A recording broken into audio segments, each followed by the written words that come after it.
Whereas we might say human trafficking in Tennessee, but Yeah. human trafficking is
Thank you and welcome to the show this morning.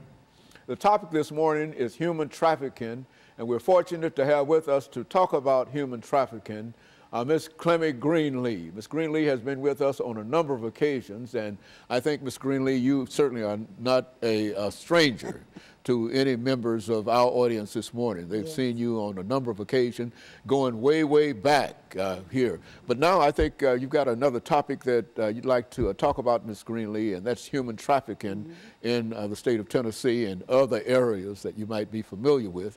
And so let's start off by having you to give us some information about your background, your education, and some of your experiences, some of the things that led you to that chair this morning. And then during the second segment, we will be more specific, talking about human trafficking in the second and third segment and the impact that this is having on individuals, upon governments, and et cetera, from your perspective. Yes, thank you again, Dr. Haynes, for having me. You know, earlier on your shows, I've always talked about my background as being coming up with two alcoholic parents and being a lack of school and education and being put in the hands of abusive men with sexual activities happening to me at the age of 5. And so that led into sex trafficking for me. And I started talking to you guys about youth violence because of the death of my own son. And I really hardly never talk about that part of my life. And recently, that part of my book has opened back up. And I've always said there's no shame in my game. I've already been spoken plainly enough to tell people who I am. And once I saw the background of sex trafficking that's really happening here in Tennessee with our little girls and some little boys, then I asked my God to give me permission to come and talk about the other part of my life. And that's exactly why I'm here now, to tell people that not only am I not ashamed to talk about the drug addiction, the prostitution, and the lifestyle that I lived, but I want to talk about how that got started. And when you talk about sex trafficking, you don't really think about well, they was put out there to prostitute. They was wanting to make this money and all like that. No, I wanted to just set the record straight that when you talk to the little girls and you tell the little girls, well, why, you know, when you become sexual active at 11 and 12 years old, 9 out of 10 they're going to tell you because they already had men funneling with them when they was 5 years old. So when I got funneled with at 5 years old, it automatically took me not into a traumatized situation, but it also took me in the fear of men. And so then it also took you into the zone where you want to be loved now because you don't have self-esteem, and you're wondering why this happened to you.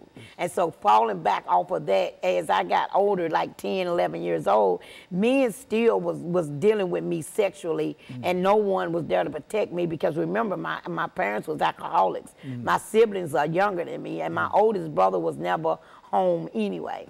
And that led to me being 12 years old and being lured in by another man, another strange man, just coming and bringing me products like necklace, like tennis shoes, like dresses, come and lure me in the neighborhood to talk about, I think you look pretty in this. And once I accepted that, then that started the lifestyle of me being sex trafficked. You think that that's quite common among many young women, young girls, and that is a method that they use in terms of trying to get control of young girls? Yes, this is why I chose to come, and I thank you again for asking me, because I want them to know this, that these young girls are not being asked to be sex trafficked. They're being lured in, and some of them are being lured in by their boyfriend. Because when you came to the word sex trafficking, well, first it started prostitution, and now certain set of people have become victims of sex trafficking, that everybody is using that word.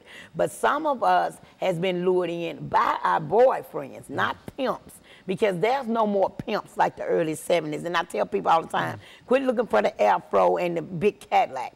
The pimp is the government now. The pimp is the system. The pimp is society. So when you come in and you see the little 11-year-old girl, she's already low self-esteem, she's already rocking. You can tell on her face that she look lost, or she feel like she's not loved. So I come up to you and I'm like, little girl, what's wrong? Would you like to have a pair of these shoes that you're looking at? I can help you get that outfit or that pretty necklace. And you can. I'm 11 and 12. Sure, I can. You deserve it. You do good in school and blah, blah. And then as soon as I say, okay, and I accept that because I want that necklace, I want that dress to show off to my friends in school, then that's when they put the price tag on you. Okay, and so what we're going to do, Ms. Greenlee, is to take our first commercial break, and then we're going to come back with our audience following this very, very short commercial break.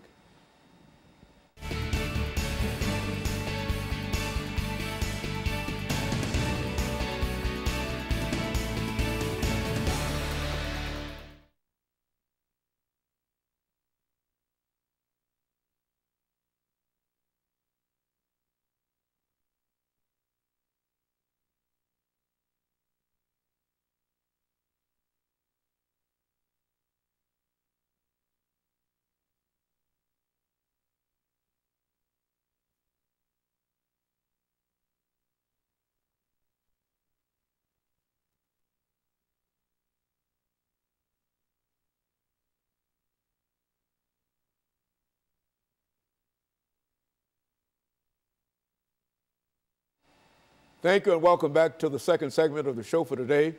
We're talking to Ms. Greenlee, who's given us some information in reference to human trafficking in the state of Tennessee. And of course, Ms. Greenlee, let's pick up where we left off and give you an opportunity to expand upon some of the information that you've already given us. But the one thing I want people to know, they don't talk about sex trafficking in Tennessee because it's so low key. But Tennessee ranks one of the number 3 to number 5 states that has a lot of sex trafficking because of I-65, running from Atlanta, Memphis, through Texas. And we are coming from other states and being dropped here. It's just like I was taken from here to other states. So nobody never knew the traveling that I was doing, and it wasn't because I was going to be educated on anything. It was because I was going to be tortured. And when you hear about something like Colombia, Nigeria, Jamaica, where they have a lot of brothels there, true enough, but they are escaping there because of their government getting so tight on them that they're coming across the state line and they're coming to Tennessee. And so when I was trapped in that lifestyle, I wanted someone to save me. I wanted someone to get me out. Sex trafficking in Tennessee mostly happens around Super Bowl time. It happens when you have conventions, medical conventions, lawyer conventions, educational events that's coming to one of the biggest hotels here, or even the convention center. But people overlook that, how a real sex trafficker perpetrator will rent a whole hotel floor just for us girls. And I found out during my research that the youngest sex trafficker here is 10 years old. Now, the age that they enter into a sex trafficking and prostitution is 12 to 14. But then that was in my time. Now you're ordering 10-year-old girls and 10-year-old boys. So I was really wanting to be rescued. I really didn't get rescued. People ask me all the time, well, how did you get out of it? Well, I aged out of it because I didn't have anybody in my time and in my community that really even cared about any kids missing. We have a lot of missing kids, and it's not because they ran away from home. It's because they were snatched up, and I'm talking about right today. All the missing kids report that we have that no one is doing anything about.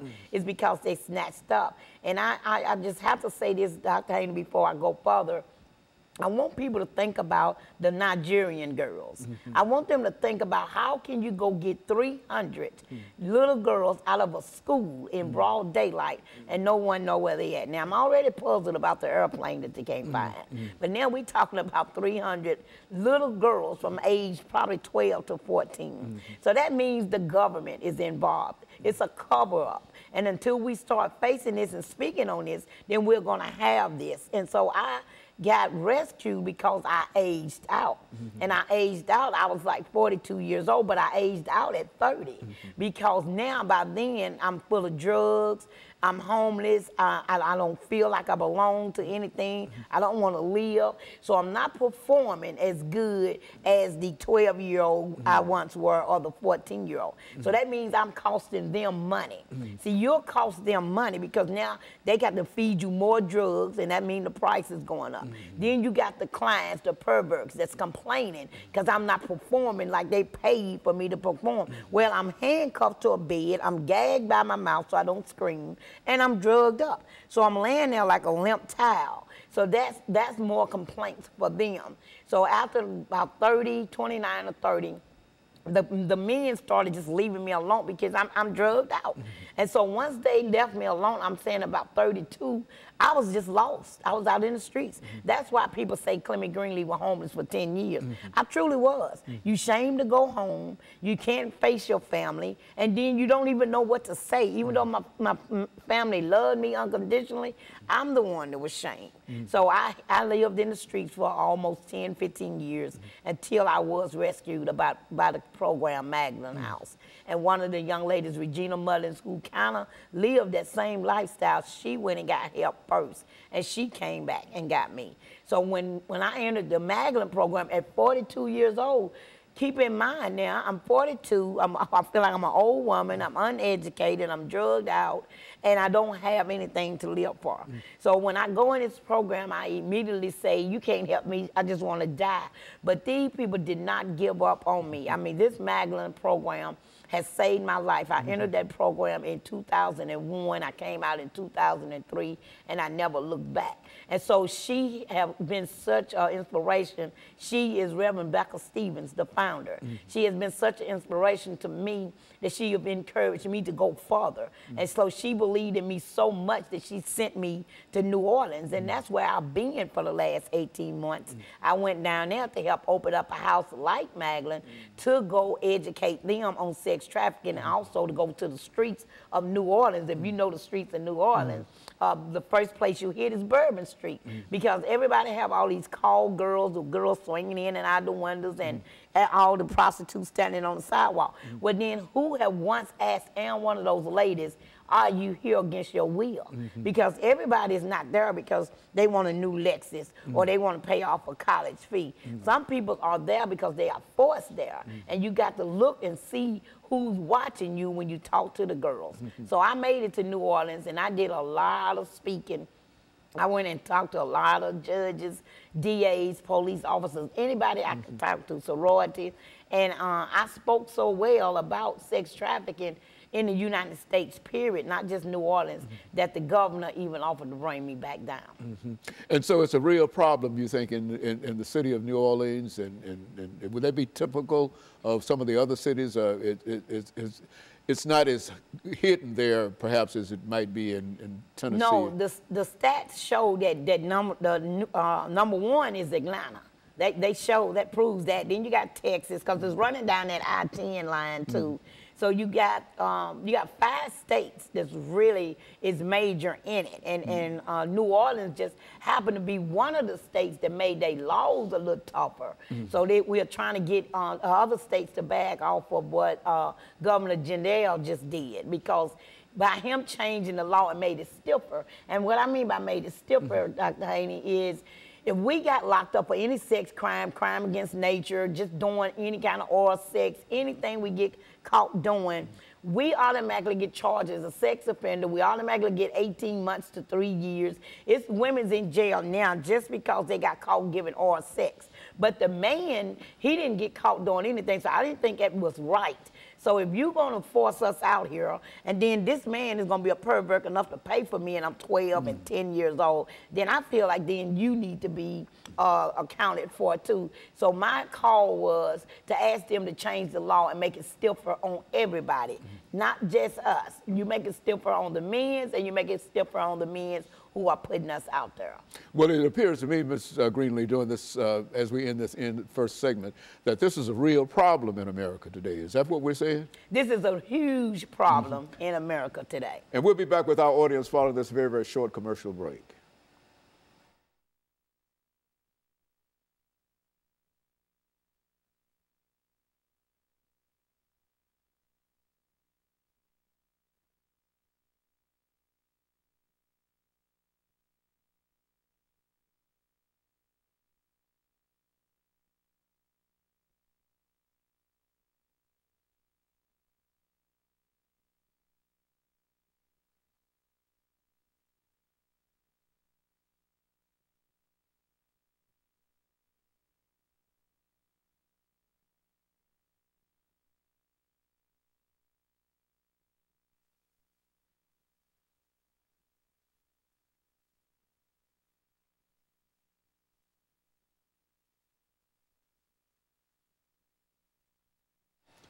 Thank you and welcome back to the final segment of the show for today. The topic is human trafficking in the state of Tennessee, and Ms. Greenlee has given us some information in reference to what is going on in Tennessee, as well as what might be happening in other states around the nation in reference to human trafficking. Continue our conversation, Ms. Greenlee. Yes, Dr. Haney, I have 3 13-year-old nieces, and I'm scared to death that if I don't stay in their life and in their face it talking about sex trafficking and men's and what they're choosing to do, I'm afraid I will lose them. So we have 2 organizations other than the Magdalene program. We have 2 organizations that's out here trying to reach the sex trafficking youth as we speak. And one is called One Less, and the other one is called End Slavery. Now, it's new to Tennessee, but they have stepped out to do something. Magdalene was the only organization that really stepped out there. Magdalene is just one organization that can hold so many. But it is so many young ladies out here that's being trapped already. It's so many phone calls that I get from 14-year-olds and 13-year-olds, and majority of them start out and saying, he tricked me. You know, he took me out like he cared for me, like he loved me. And once we got there, he said, I owe you, and you're going to repay me like this, and this is how you have to repay me. Now, when they started threatening your family, doing something to your sister, I know where your mama work at, I know what school your brother go to, but then you traumatized. A lot of people say, why didn't you tell it? Well, if I told it and something happened to either one of my family members that they said they were going to do something to, then I'm automatically traumatized for the rest of my life. Also, you get to see them beat another little girl or another young lady in front of you. So if you already saw that, you already know what's going to happen. I got an 8-inch stab wound in my back now. I don't know how many scars in my head for trying to get away, for trying to run away. And so it didn't work for me. So that made me like, I'm not going to be able to tell anything else. So I just want I want everybody to know that you got to quit turning your head. You got to quit saying, It don't happen here. It's just in India, Cambodia. It is right in your backyard. And the story in Cincinnati, Ohio, if everybody remember that, them 3 girls that was in that basement for 10 straight years. If everybody remember that story, it'll tell you that it's definitely in your backyard. And so I just want people to really understand that they have to talk about this. I'm willing to talk to anybody. I'm willing to share my story. I'm willing to come and speak anywhere. All they have to do is just call me up, 615-589-8984. And I'll come anywhere, because not only are they asking for the girls, they're asking for the little boys. So when I was in Louisiana, one of the clerks, workers had went online and ordered a 10-year-old boy. And this is why we was opening this subject, because this is not just a can of worms. This is a conversation and a concern for the entire state of Tennessee. And so people are able to order children by way of the internet. Men are able to order young boys and young girls and et cetera, simply with a click of the mouse. Yes. Is that what we're saying? Yes. That's how prevalent it is now, and how widespread. Yeah, everybody know about the page called Backspace, Backpage. That's for the girls. And then you got a gay page that they go on for the little boys. And they order them and say how old they want them to be, what color hair they want them to be, how much they want them to weigh. And the guy actually showed up at the hotel with $200, 5 condoms, a date rape drug, and a lubricant. He actually showed up for a 10-year-old boy, and this man worked for the feds. So it's like, it's not just no pimping game. This is a government issue, and they are covering it up, and they know that they can do something about this sex trafficking if they wanted to. You got drug trafficking, gun trafficking, and sex trafficking. Well, the drug trafficking is #1, the sex trafficking #2, and then the guns. See, the guns was #2, but now they selling people more than they are guns. And from what I understand, this is a real problem with youth. When you mentioned drugs, alcohol, and sex, that's one of the areas where many of our young people, our teenagers, are caught up in one of the more detrimental areas of their lives. Yes. When they get involved in drugs, sex, and guns. Yes. Is that what we're saying? That's exactly what I'm saying. I've been gone for 18 months to New Orleans, and this is why I'm back on your set and letting people know I'm back. I'm hitting the streets. I'm coming after my young girls. I'm coming after my young boys. It ain't about violence. It's about protecting them, period. I've already had a phone call from several young girls telling me that they went to the hotel with their boyfriend because they thought they loved them, and when they got there, it was other men in there waiting for them that they have already paid for to have these kind of sex activities with these little girls. They are getting caught up once they turn me onto that X pill or that bar or that crack or the heroin that's coming out now. The new heroin is coming back. Once they get the young girls on that right there, then they're on their way to being sold as slaves. We've got to do more, you think, as a community and as a society in reference to this, Ms.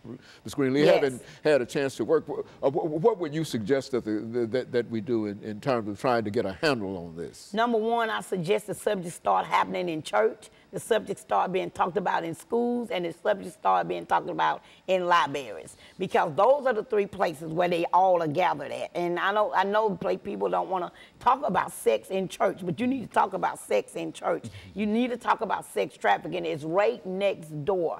All of these black girls that are missing has not ran away from home. And I'm not just throwing it on a racial thing, but you tend to look for more other colors, like India or white or Latino or something. You tend to look for them more than you do black. If you go on black page, black girls missing, you'll see a bunch of us missing. So why nobody looking for them? How we know they're not tied up? How we know they're not in the basement gagged up and shot up for the dope and can't scream? Because for a long time I was gagged up, I was shot up for the dope, and I couldn't scream. And so this is a real problem, and that what we're doing now is to simply try to highlight that and make people much more aware of it. And I have to admit that this is an eye-opener to me. Of course, I've heard of sex trafficking and, here and there, but I didn't know it was such an industry. And you were saying that it is a real industry, Yes. and people are making a lot of money, and a lot of folks are getting hurt in reference to it, and et cetera. Yes. And I think you mentioned the problem down in Louisiana, where the government is actually changing things in such a way that's detrimental to young girls more than anything else. Is that what we're... Yes, he had made the laws stricter for the perpetrators now and the pimps. Like I said, the pimps is not in an Afro and a Cadillac anymore.